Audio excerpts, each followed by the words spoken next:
When I was a third-year high school student, one of my friend's parents had bought a cottage by the sea in Ebereki. So that summer, 6 of us friends went there to hang out. We transferred from the Japan line to a local private railway, got off at the station, and bought 5 days' worth of food at the small supermarket in front of the station. Then after a 30-minute taxi ride, we finally arrived at the cottage. At that time, there were no shops within walking distance of that area. The cottage was less than 30 square meters. But we were enveloped by a sense of openness, and everyone was in high spirits. Even though we had arrived quite late in the afternoon, we immediately headed to the sea and had a fun time. On the second day too, we went to the sea from the morning and came back exhausted in the evening. There was no phone at the cottage, but there was electricity, so we absent-mindedly watched tea together. That's when the news that Japan Airlines Flight 123 had crashed into Met Ojutaka came on. While this left a strong impression on me, it's not related to this story, so I'll skip over it. We were all tired and fell asleep, watching the news with great interest, and morning of the third day came. From morning that day, we were sluggish and didn't go to the sea until afternoon. We cut it short and returned to the cottage. As the sun set, we played by sneaking into the nearby forest and setting off fireworks, but soon got bored and decided to go to bed early so we could go to the sea first thing in the morning. Lying sloppily in our futons, we were chatting aimlessly to try and bring on sleep, when one person, let's call him, muttered, "Don't you hear some kind of sound?"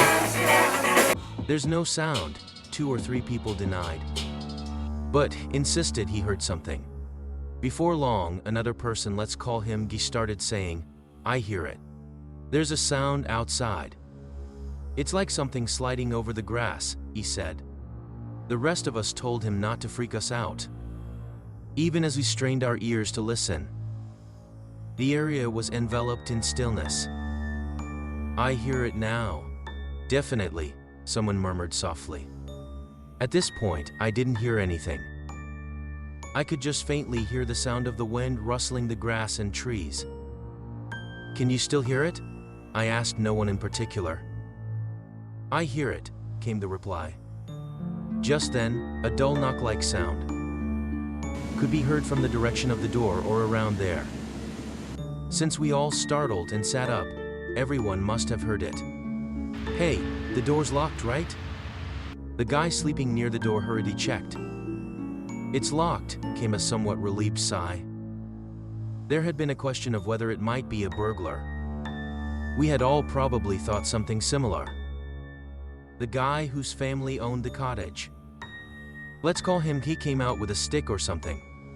The dull knocking sound on the door didn't recur, but a tension ran through everyone. "Something's definitely crawling over the grass outside," said. Someone turned on the light. A somewhat relieved feeling flowed through the room. "Hey, someone go check it out," said. No one reacted. "Let's turn on the TV." The TV screen lit up brightly, and audio could be heard. The time was just past midnight. We reluctantly agreed to try and sleep like this, and collapsed into our futons in the brightly lit room. At that time, late-night programming was rare. But that night, they were broadcasting information about the plane crash from the day before. So we avoided a sandstorm screen. After this, no one mentioned the sounds, and before we knew it, we had fallen asleep. When we went outside in the morning, the grass around the cottage, over an area about 1 meter wide, had been extensively knocked down. Moreover, the flattened grass was whitish, as if the color had been drained out, rather than just discolored. There was a feeling we should change plans and go home early. But since the taxi coming to pick us up was scheduled for noon tomorrow, we decided to go swimming one last time, since it was essentially the final day.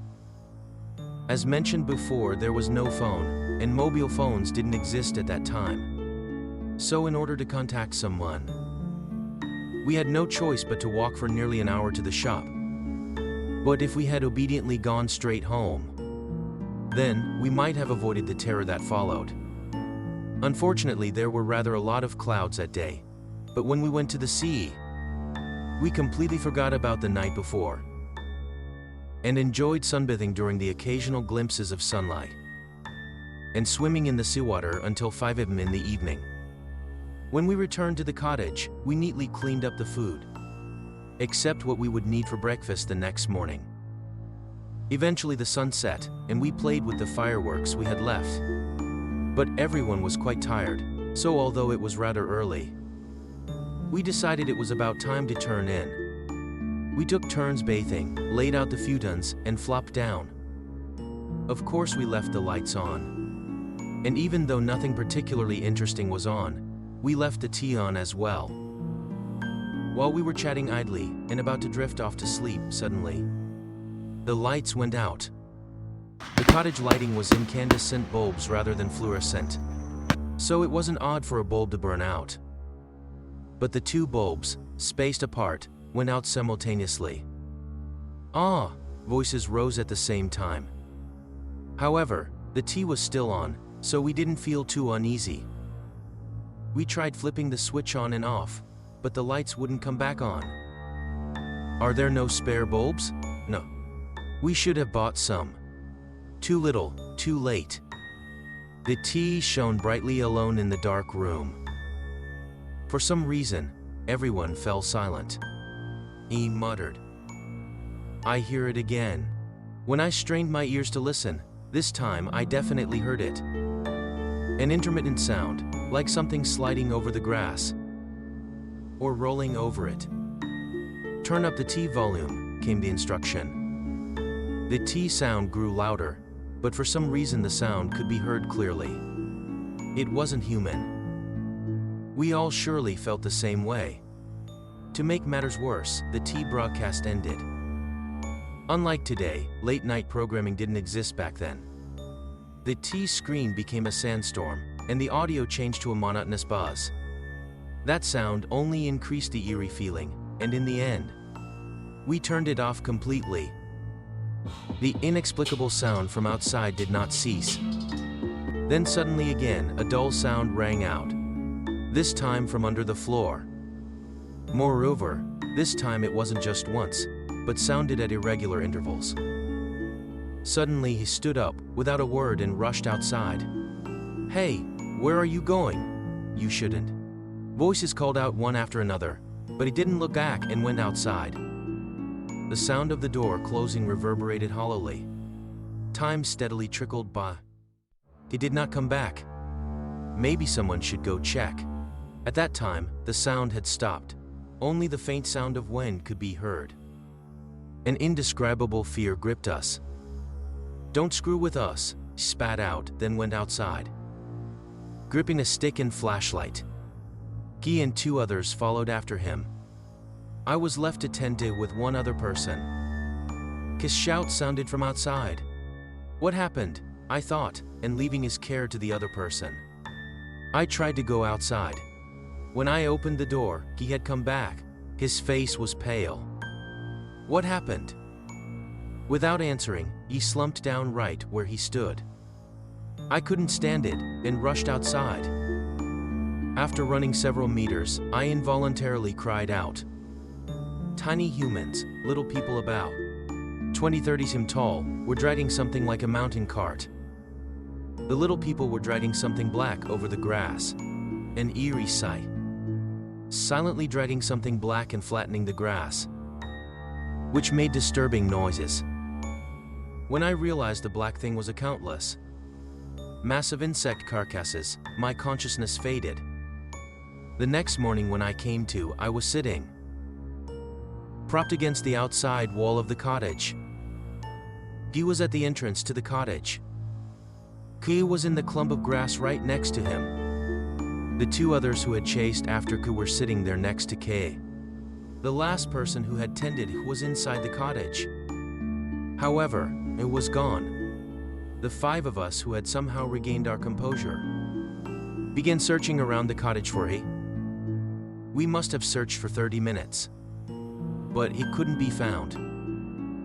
With no other choice, we left 2 people at the cottage and 3 of us, myself included, started walking to where there was a phone to call the police.